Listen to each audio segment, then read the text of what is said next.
This will be a quick intro. You want me up there now, or? You can stand right up there. Okay. We're ready to rock? All right.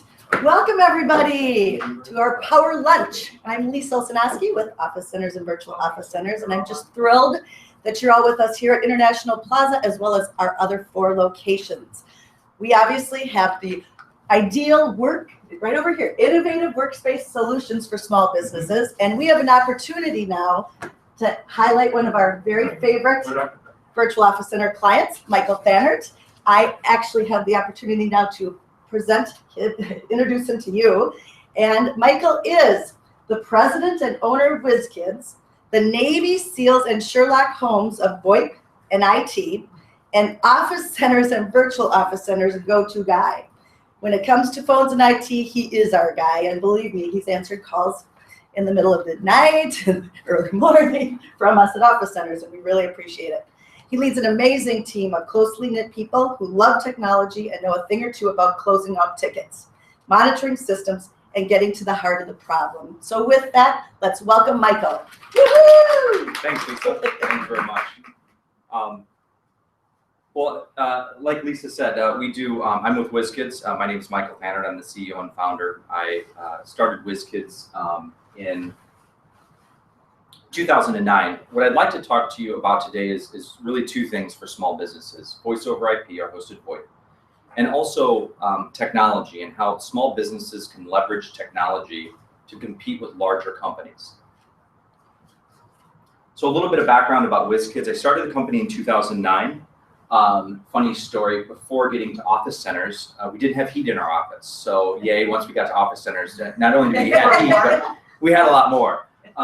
We started out at the Union Plaza location downtown.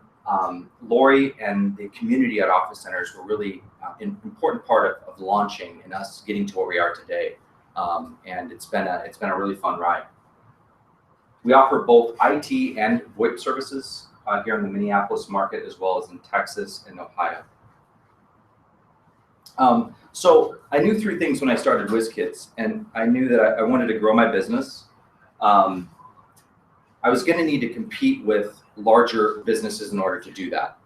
And I needed to find the tools to compete with them.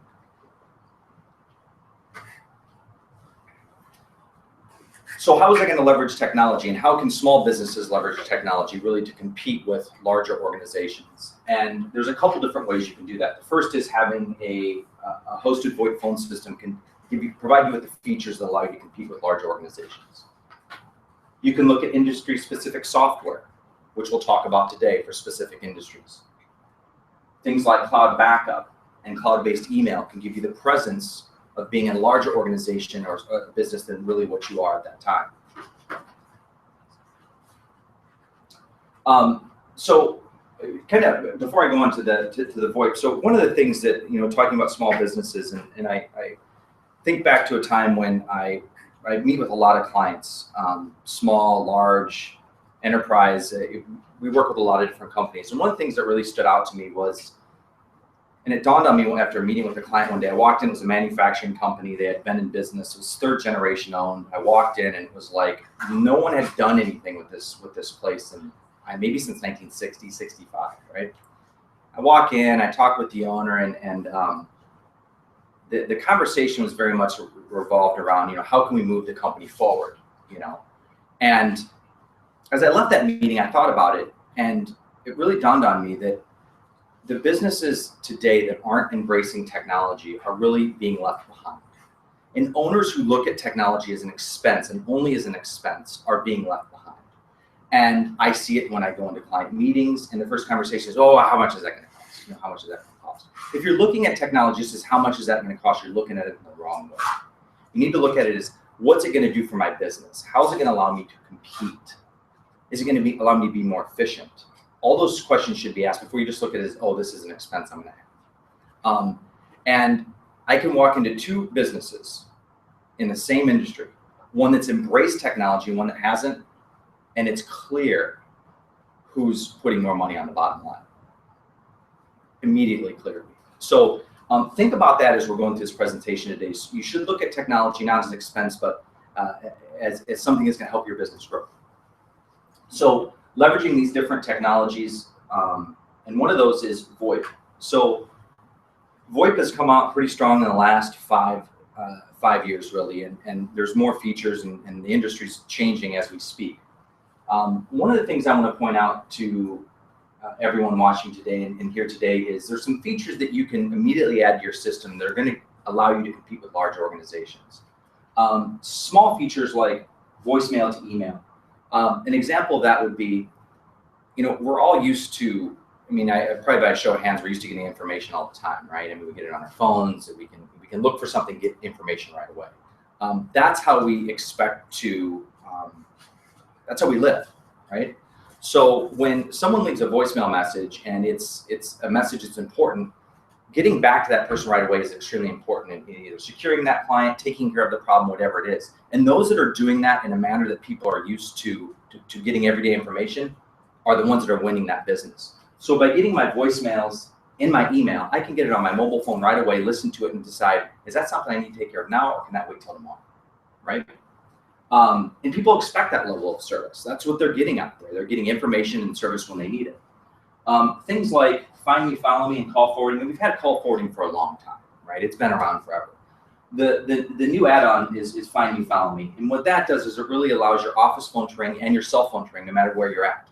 The cool thing about it is if you don't pick up your cell phone, that message gets left on your office phone. And if you have voicemail to email, it comes right to you, right? So the idea is people aren't getting your personal cell phone voicemail. You're not having to give out your cell phone number for those calls, but yet you can be accessible. And I can tell you, working with the clients and companies that they're accessible. Their employees are accessible. Their salespeople, their service people, they're accessible. That's what people want, and that's who they're buying from. Some other features that we now have available are soft phones. So the days of having a physical phone on your desk are going away. We're not going to have physical phones anymore. They're still going to be there, but now what we're seeing, and you'll see it in the handouts that are laid out, is a phone that really is on your computer and you use a headset to talk. What's nice about a soft phone is it's easy to use. You don't need the physical hardware, and it's more intuitive. Contacts are easy to handle, forwarding calls, conference calling, all these things are just much easier to do. It's much more intuitive than a physical phone. So we're seeing a lot of businesses utilize soft phones. App phones, there's a handout on our app phone capabilities. And what our app phone does, it essentially turns your cell phone into a business line. So via an app, you can open the app, make a phone call, and it goes out as if you're calling from your business phone number. So I can use my cell phone not only as my personal voice line, but also as my business voice line. I can receive calls on that app as well from the office.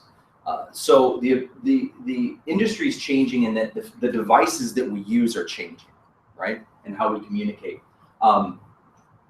There's many more features available that I'm not highlighting on the phones today. If you have any questions, see me afterwards. Well, this is probably a dumb question, but I don't think I'm understanding the concept of what app phone is. If Sure. Find Me, Follow Me makes my cell phone ring, and I call it, what does app phone do? Good question. So Can you repeat the question too? yeah, so the question is, if Find Me, Follow Me makes my cell phone ring when someone calls my app or my office phone, what does the app phone do?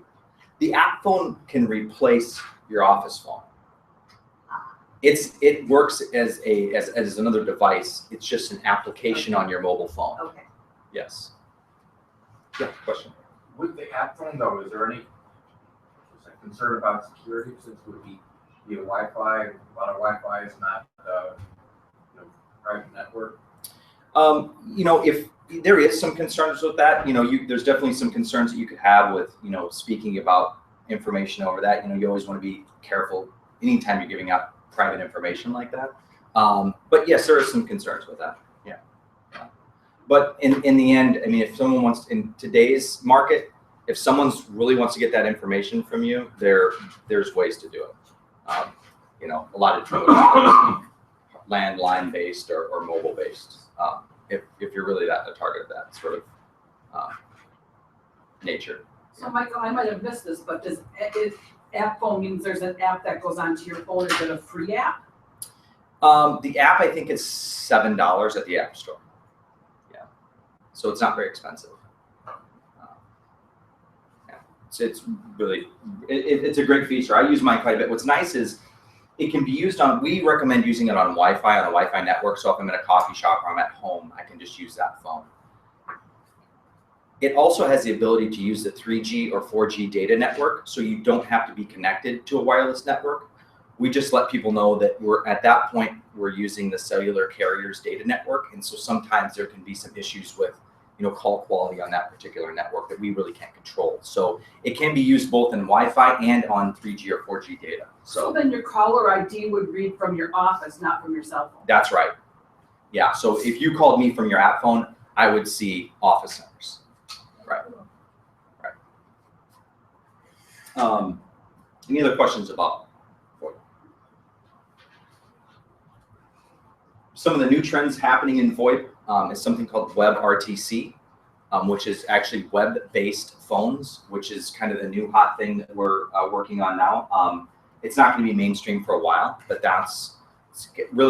you're inside your web browser as a phone that allows you to make and receive calls. So that's kind of taking the soft phone, if you will, from a device on your computer to really embedding it into a web page, which is really where phones are going to be headed in the next 5 to 10 years. So how is a small business? Obviously, I can use some of the tools and some of the features with VoiP to give myself the presence of a larger organization. I can receive those voicemails, and I can get those as emails. I can get my phone calls sent right to my cell phone. All those things are great, but there's also some other things that I can take advantage of as a small business owner to compete with larger enterprise. And one of those industry terms is called SaaS, or software as a service. And by a show of hands, everyone in here is a small business owner. I'm assuming most everyone watching is a small business owner. Depending on your industry, there's probably an industry-specific SaaS application or software application that is already out there. What's nice about this particular software for your industry is that it's based on a licensing model. So let's rewind and let's go back to like 2000 or even 1998, 99. If you didn't have the wherewithal, most small businesses didn't, to buy servers and buy all the expensive equipment needed, you couldn't afford the software that some of the larger companies were using. You just couldn't do it. A small business owner couldn't afford it. The investment didn't make sense, right? So we did what we had to do. We used Word or Excel or all these different programs to really run our businesses, right? Or email even to run our businesses. Well, that's changed. What's happened now is the advent of the cloud and technology advancing. Now those companies say, well, you don't need a server in-house. We'll just buy a license from us and you can use our software. A lot of times they only 30, 40, 50 bucks a month. And you're using the same software that Fortune 500 companies are using to run your business for, a monthly cost. What's amazing to me when I talk with people is how many industries or how many small businesses aren't using those type of tools to run their business. And when you start to, you're really going to change the way your workflow, your business processes, and really how you engage with clients, service and support clients, sell to clients, all the things that you're doing. Some examples of SaaS software, if you're in the legal industry, case management is a really big one, where you can use case management software to track cases, docketing, all different sorts of things that you can do with that. If you're in the insurance industry, there's different SaaS applications. Pharmaceutical, construction, and even technology. So most every industry will have some sort of specific application. Now, a lot of people say, well, where do I find it? How do I learn about that? Well, it's easy. Go to vendor shows. A lot of times your industry will have a, what's the word I'm looking for? They'll have a get together, a meetup, where they'll have speakers and vendors that come together. Go to those events, because at those events are going to be these type of vendors, and you need to talk with them, find out what are you offering, what are you doing, what's this going to do for my business, or look at forums, look online, go to different publications online, different magazines these folks will advertise in. But I highly recommend that you look at one for your business, because it will make you more efficient. and you're going to land more opportunities because of it, hands down. There's also some business process SaaS applications. A lot of people probably heard of Salesforce, one of the largest CRMs out there. I've got an interesting story. I talked with a client, and this was years ago, and we're sitting down, and we were just doing VoIP for them at the time. And he says, yeah, he goes, we're spending about, I think the number was 40 to 50,000 a month in advertising. So do the numbers, $500,000, 600 grand a year, 500-600 grand a year in advertising. And I said, wow. He says, yeah, we're really rocking and rolling. And he said, but we need to start documenting the people's information. Now they've been doing this for 2 years. And I said, hold on a second. So you mean for the last 2 years you've spent over $1 million and you haven't gathered any of that information? I was floored. I couldn't believe it. That no one had gathered email address, name, contact information, nothing. No one was doing a drip email campaign to these people. No one was reaching out to these people and after they called in to inquire about services and trying to sell them something. Nothing. So big businesses make mistakes too. Not just, so the lesson being here is if you don't have a CRM, a lot of these things at the top here, specific industry specific applications, they may have a CRM built into them, right? Sometimes it may just be a financial component. Sometimes it's financial in CRM. Sometimes it's support financial in CRM. If it doesn't have a CRM built into it, you need one as a small business. You need to track those opportunities. You need to track those leads. Salesforce is a good one to do that, but there's also other applications out there. This just happens to be the largest. What I like about these is you can run a lot of reports. You can start to learn what your KPIs are. How many contacts does it take for a client to buy? What opportunity, what email campaign did I send to them, and how many responses did I get on that? So there's a lot of metrics that you can start to track by using these different applications. If you're in the business of providing support of any sort, things like Zendesk or Freshdesk are really great ticketing systems that you can use. And what's nice is if you have a staff that's providing support, they have different gamifications is a new hot trend in this, where they can win awards and different things by providing a high level of support. But definitely look into some way to track that support, and ticketing systems are a great way to do that if you're in that type of industry that's providing support. If you're in construction, is a good example. A lot of times they may have procurement modules and different things like that to actually run the construction business. But if they don't have a project management component, there's definitely cloud-based project management software out there that I would highly recommend as well. Again, don't look at these as expenses. Look at these as an opportunity to improve the business. And once you do, you'll find that not only are you going to increase more sales, but you're going to have better metrics to determine what do I need to price this stuff at, right? What are my dollars and cents at on these things? So, and these softwares will help you do that. One of the things that, if anyone has any questions about software as a service, see me afterward. I may know some specific to your industry. If you have any questions, see me afterwards. One of the other things that small businesses need to really focus on is backup, some sort of backup. And if you are a small business, you may be running some sort of financial software. You may have some important folders that if you were to lose those important folders, it'd be a bad deal. There are a ton of very inexpensive cloud-based systems for backing up your workstations. Carbonite is one, CrashPlan is another. There's quite a few out there. They're very cost-effective, and they allow you to back up your workstation to the cloud and keep it stored. So to give you an example of what data recovery can cost, because a lot of people don't know, and I had a client once, we weren't doing their IT, they came to us, we were just doing their VoIP at the time, and they said, hey Mike, our server won't turn on this morning, and we kind of think about going with you guys with IT, so could you just come over and take a look at it? They're a small company, 5 people, 6 people, they weren't very large. I said, sure, no problem. So we go over, the server's done, it's toast, it's not gonna turn on again. And in fact, they're in a data loss scenario. They had someone in-house, what we call kind of the in-house IT person, she knew enough to do some things in house. It's not best practice. It's not what we recommend, but she did. Well, she thought it was backing up. It wasn't backing up. The server wasn't being backed up, right? So there's no backup. The server's done, and there's really only a couple of companies that you can go to for professional data recovery. There's one in Eden Prairie called Kroll on Track.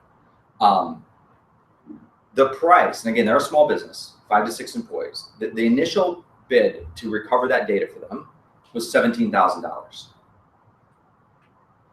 $17,000.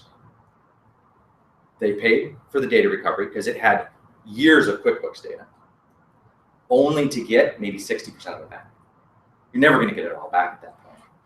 So I never used to tell people this story, and I know the folks at that company really well. They're now an IT client of ours, and they are being backed up. They're being backed up locally and to the cloud. But she said, Mike, I really wish that someone would have really sat me down and told me that, because I didn't really understand it at that time, how really important it was. I didn't really understand the cost. They said, oh, it's going to break. It can just get fixed. No, it's a serious thing. So back up your data. I've seen, we took on a client, another example, we took on a large client about 2 years ago. They came to us because their existing vendor had messed up on a backup. Their recovery was just under $100 grand. So think of, in one workstation is still going to be a significant a dollar amount if you're not backing it up. So Carbonite, Crash Plan, and they're really intuitive. You can set it, it backs it up, it runs at night, it backs your workstation up. So definitely make sure you're backing up. If one person in here backs up and it helps them out, I'd be happy. I would be, because you feel so bad. You feel so bad for the folks. So cloud-based email. So another thing, that if you're still using a Yahoo or a Gmail address or something like this, an email address like that, please look at a cloud-based vendor like Microsoft Office 365. There's two really main competitors in the cloud-based email arena right now. One is Google Business Apps, and the other is Microsoft Office 365. We're a Google Business Apps partner. We're also a Microsoft partner. For a lot of years, I feel Google really led the charge with their cloud-based email platform. They were really leading it. They had email, calendar sharing. They had the Google Docs. It was all really great. Microsoft really lagged behind.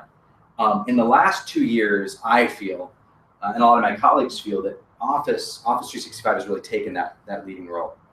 And the reason that they have is for in a couple areas they've taken that. The first is the calendar sharing within Microsoft is just better than what Google's offering right now. So if you're doing a lot of shared calendaring, that sort of thing, it's just a more powerful application.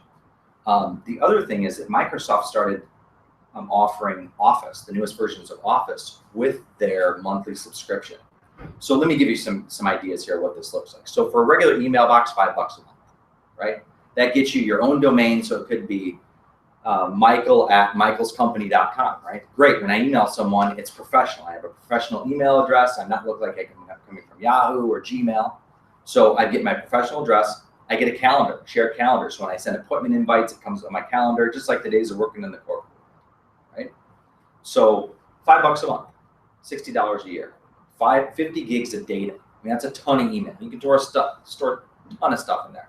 You also get an application called OneDrive, which is it's decent. It's kind of like a cloud-based place to store your files. It's good for small businesses. They're working on it. Some kinks I think they've had with it. If you're a larger business, we don't recommend it. For small business, it'll definitely give you some place to store some data. For $12.50 a month, so for $7 a month more, you can get the newest version of Microsoft Office on up to 5 machines, Mac or PC, which is really good. Because when we used to buy Office before, you'd pay like $200, $300. You get your Office application, and then I only got it on this computer, so I only can check my Outlook here, or I only can do Word or Excel programs here. But with this, I can load it on my work computer. I want to put it on my home computer. It's even got apps for my iPad. So for $12.50 a month, I get Office on up to 5 machines. That's great. So what am I at? I'm at $142 a year, something like that, give or take, 100 and something. So, and what's nice is every time they roll in a new version of Office, you get that with that subscription. So you just download the newest version. So right now, everyone is on Office 2016, and I can tell you the new version of Outlook it's great. One of the features I like the most is the ability when I download an attachment. You know, lots of when you're doing attachments, you'll go find your attachment and attach it to your email, right? With the newest version, you can just click attachments and it shows your most recent downloads, and it's right there. So there's efficiencies built within the software. They get better with the software, right? So, you know, one kind of side note on this, I had a guy tell me one time, speaking of efficiencies, he said he was really successful. He goes, I made a lot of money. I've sold businesses. I can pretty much buy any car I want, any house, any vacation home. But there's one thing I can't buy, and I can't buy more time. I just can't buy more time. And I really thought about it. And when you really think about that concept, and you think about that concept in regards to some of the things we talked about today, creating efficiencies within your business in regards to buying software, getting those sort of software. So it's all about freeing us up to do some of the things that we want to do, spend more time with our family, be more efficient, more productive, close more sales, make more money. All those things come into play. And applications like cloud-based email, software as a service, VoIP phone features, all those things will allow you to have more time. And that's Yeah. Question for you on the 5 users. That's for 5 devices. That's 5 devices per user, correct? It is. Okay. Yeah, it's 5 devices per user. Okay. So if you have, if you've got 3 people in your office, you're $36 a month. Right. All office applications. Right. Yeah. So, the ROI on the whole deal, when you kind of figure it out, if you're just looking at the ROI on that's this, if you're not looking at on just one machine, it's like 24, 25 months by the time you factor in the retail version. So if I were to buy Office and I pay $229 for it, or I'm going to pay $7 a month for it, do the math. What is it? $80 a year. I'm at like 20, 30 months, 32 months is my ROI. But at that point, I got the new version of Office coming out. So I could stay on the old version, or I could get the next latest and greatest, which I'm probably going to do because it's going to have better application anyway. So some of the reasons to use 365, reliability, it is cloud-based, but 199.9% uptime. Applications are included if you want. Like I said, you go with the $5 version and get it for $5, or you can do the $12.50 and get the Office apps. I love the Outlook app for the iPhone. The Outlook app for the iPhone is great. The reason I like it the most is because it's got a focused inbox, so emails that it learns that are important to you come into that, and then on the other side is, I think it's called not focused, but it's Clutter. Clutter or something like that. Puts all my spam in there. Unfocused. Yeah, unfocused, right? Yeah, unfocus me, right? So that's really great because you get in there and look, what do I have and what don't I need to mess with? So I guess concluding, one of the things that we try and do at WizKids when we talk with clients is we learn about where do you want your business to go? How do you plan on your business scaling? What sort of business processes do you need now? I encourage you, even if you're one person or a 2-person company or 3-person company, start thinking larger than that now, because you can. There's software out there, there's applications out there to allow you to do that. And if you do that today, growing tomorrow is going to be a lot easier. It's just much easier to grow your company. And remember that we're leveling the playing field. We now can compete with those large organizations, and it's not going to cost us an arm and a leg to do it. It really is not. I'll answer questions. Any questions? So your cautionary note on backups for 20 years. Sure. I'm thinking about the fact that everything that I'm using is cloud-based. So there isn't a whole lot that gets stored hard drive. Good. What's the best practice relative to Sure. that kind of situation? You're right. So in a situation where so the question is, she's using a lot of cloud-based applications.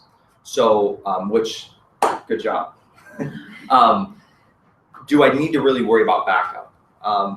If you are good about saving your documents into those cloud-based applications, and really you're just using your PC as a conduit, as a piece of hardware to get to those cloud-based applications, and you're not really storing anything there, then no, you don't need to worry about it. Yeah, you don't at all. And that's another nice thing about SaaS is you can kind of kill two birds with one stone. So good point. Any other questions? How about questions from the other centers, Corey? Anything come in about features or functions of our phones that we currently have on our desks? Nothing.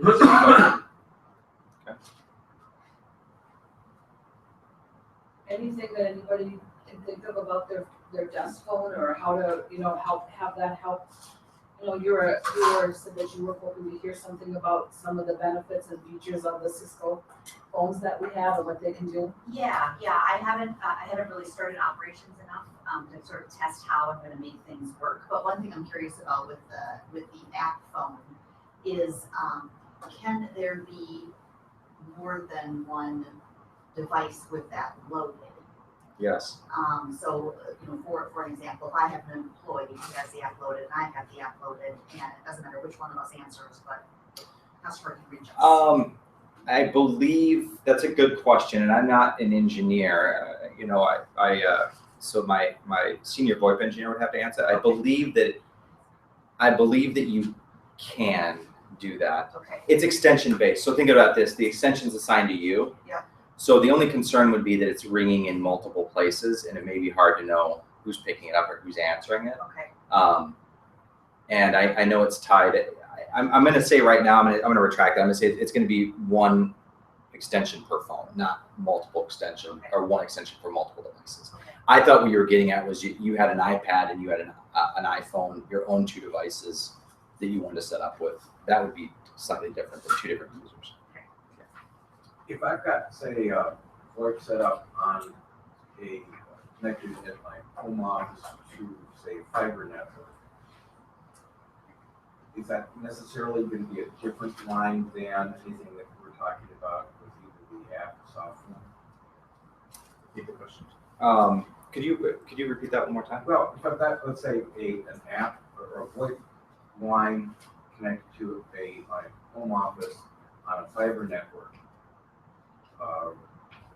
would that necessarily be a different line than, say, anything that would be either the soft phone or the So you have a separate VoIP right a phone number right now. right now, yeah.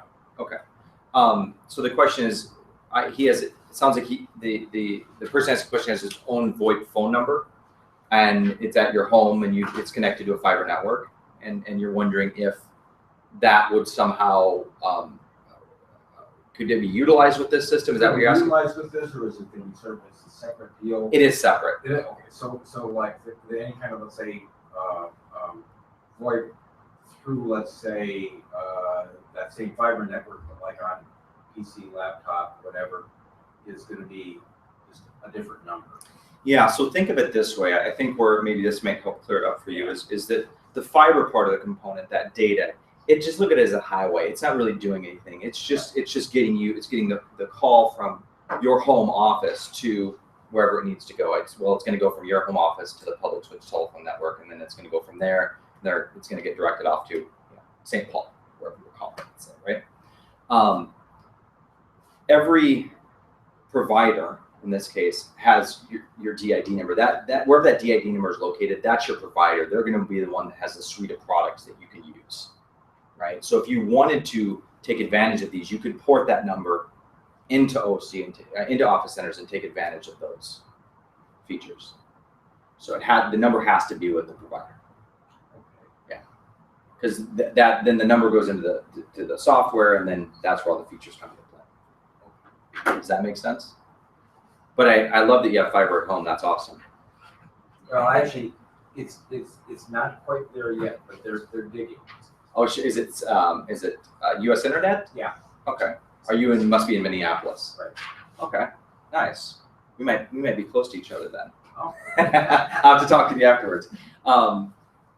But yeah, that brings up a good point. There is fiber going out in Minneapolis. Just a side note. So if you live in the Minneapolis market, definitely look into U.S. Internet. They have fiber for like $60 a month or for a gig of speed. So it's really good speeds. So on our VoIP phones, you highlighted, and I love Find Me, Follow Me, and voicemail to email. Are there any other suggestions on anything else that would be possible add-ons for our Office Center Sure. system?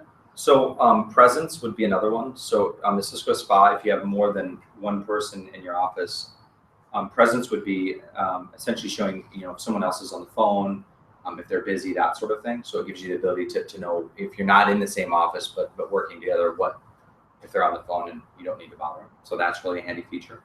Some of the other things that companies will use are things like automated attendance or IVRs for after hours. So maybe your phone call is answered by a live receptionist during the day at office centers. It's routed into a live receptionist, but after hours, you want to send them to a message that says, hello, you've reached XYZ company. We're currently closed. To leave a message for someone in the sales department, press 1, for someone in HR, press 2, and for accounts payable, press 3. So like an auto or something. We call them an auto attendant. Oh, yeah. That sort of thing. And then what you Yep. can do is you can direct that particular caller to a voicemail box so that person would then get that voicemail, after hours if they wanted to.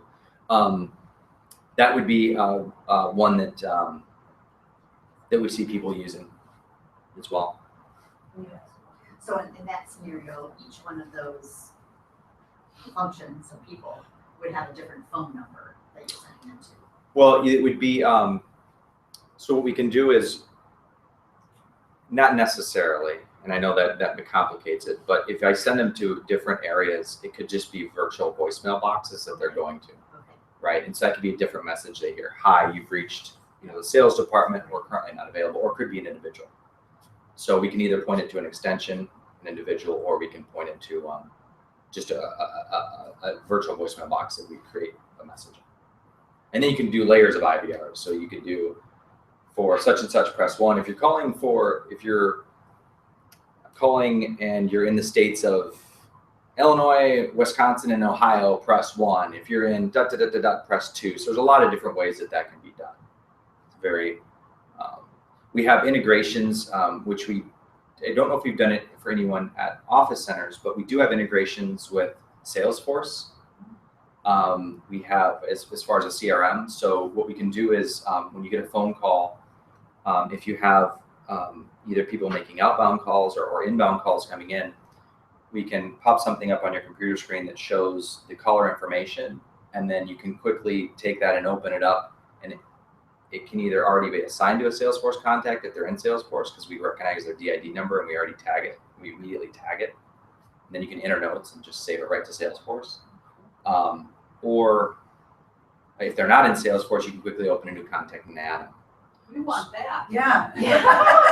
Woo-hoo. Yeah, so that's. Come on, Michael, you've been holding out on us. We had to wait to get them in here. Wow. So that's a newer feature. Yeah. Is, quick question, the smartphone app can do like voicemail to email, but soft phone, They all can. they all can, okay. Every that's available on all applications. Yeah. There's actually a question from Union Plaza. What speed does the app phone work besides wireless? So they're asking like 2G, 3G, 4G, LTE. What's recommended? So yeah, so it, and I'm very cautious with this. We recommend 4G. So we've done a lot of testing with the app phone and on the cellular network. So if I'm not on Wi-Fi and I'm carrying my phone around, I'm on the cellular network. I'm using their data. It used to be 3G, now it's 4G. And it works pretty well. And actually, the app has a little thing on it that says network quality good or network quality poor. It will tell you that, where while you're in a call. And it works pretty well, But as long as you're on 4G, it works a lot better on 4G than it does on 3G. I'll say that. And it also depends where if you're in a metro area like this, it works better than if I'm up north on a, where they don't have a lot of towers, right?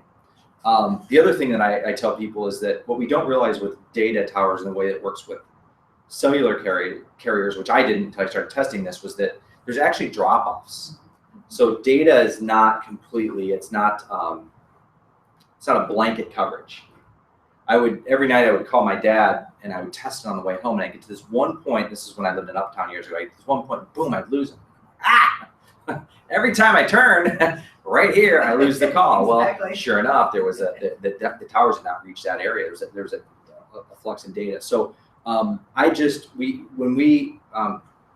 when clients purchase it, we tell them Wi-Fi only, and by letting them know, hey, you can try it on 4G, and you're going to find places where it works really well. So. One of the things that I am thinking about doing is e-faxing. Could you talk a little bit about how Sure. that works and any suggestions you've got? Well, good for you. The question is, she said, I've got some questions about e-faxing. She's looking at using e-faxing, which I think is great because number one, it's better for the environment. All the fax machines we have we're using ink, and we're using drums and paper and everything else, right? And all we're getting is some crazy trips to Cancun that no one ever is going to go on. So anyways, so speaking of e-faxing, yes, what's cool about e-faxing, it's really very simple. And I like to explain it simple because it's just that simple. Phone call comes in, a fax comes in, it hits our fax servers. We take that and we take that fax, we convert it into a PDF attachment, and then we email it to you. And it comes in your email, and you can look at it and say, okay, is this something that I really need to print? Or can I just forward this on? Or do I just need to drag and drop this into my CRM? Or do I need to put it on my server or my workstation, whatever? So it's really handy that way. That's how you receive a fax. Most often people understand that, where sometimes they don't understand what happens when I send a fax. That's sort of right? Yeah, it's like, well, I don't get it how I send a fax. Well, what happens then is you open up an email, you type in a phone number that we give you along with an email address, and in the subject line you type whatever your cover sheet's going to be. So, information on da da da da da, and then you just attach the document to that email and you hit send. It sends it to our cloud servers. There we convert it into a fax and we send it out, and it goes to that individual however they're set up. So if they're set up on a physical fax machine, it comes out as an old school fax. If they have faxed email, it converts it into PDF for them. What's nice is you'll get an alert that tells you that it's been sent and received. Because then, back in the day, we used to get somebody came off and said, yeah, it was fax. Here's your sent fax, and you could see that. So you'll get an email after 5 or 10 minutes. It'll come through and say, yep, fax was sent, it was received. So yeah, it's a great feature. Yeah. Any other questions? Union Plaza wants to know how your new doggy is. She's doing well. She's cute. She's cute. Yeah, she's doing well. It's a lot of work. I will say that. Anyone looking at getting a puppy, holy cow. That's all I have to say on that one. Maybe easier than a child, right? Some people say child's easier than a puppy, but I don't know. But yeah, I would say see your center managers in regards to features. There's handouts on all the different, the apps that we talked about today, the soft phone apps, the iPhone and Android apps. Reach out to those vendors, go to those vendor meets for those software applications, talk to other people in your industry, see what they're using, and go beat those big old Fortune 500 companies. Take their business. Perfect. Woohoo. Thanks, guys. Thank you, Michael. Really appreciate it. Was that good stuff or what, everybody? Woo-hoo! Good job. Thank you. Really appreciate it. Now, I was just at our Minnetonka location, and does it look awesome? The lighting is in, Lee. Cool. The lighting, the walls are painted, so come see our Minnetonka location. Our France location is all rocking. We're rocking over there too. We have 14 new offices, and yes, Lee? And we're gonna do networking at France on March 9th and celebrate the renovation. We are. And we're gonna have some mimosas, I heard. Absolutely. The cheers. Also, next month, we're going to have Jeff Brown, one of our Office Centers clients, speaking to us about thinking differently. That's going to be on March 31st, obviously at noon. Jeff is recognized as a motivational speaker, and his presentation has values and brings in building your business by differentiating yourself from your competitors. Jeff was just out here earlier and said everything that he knows came from his days at Apple from Steve Jobs. So we'd love to have you come and join us for that one too. Come to our events. We have weekly events. Check out our website. Check out our events calendar that Lee very dutifully puts together. All the details. So come see us. Everybody have a great day. Woohoo! We're raising the roof at Office Centers.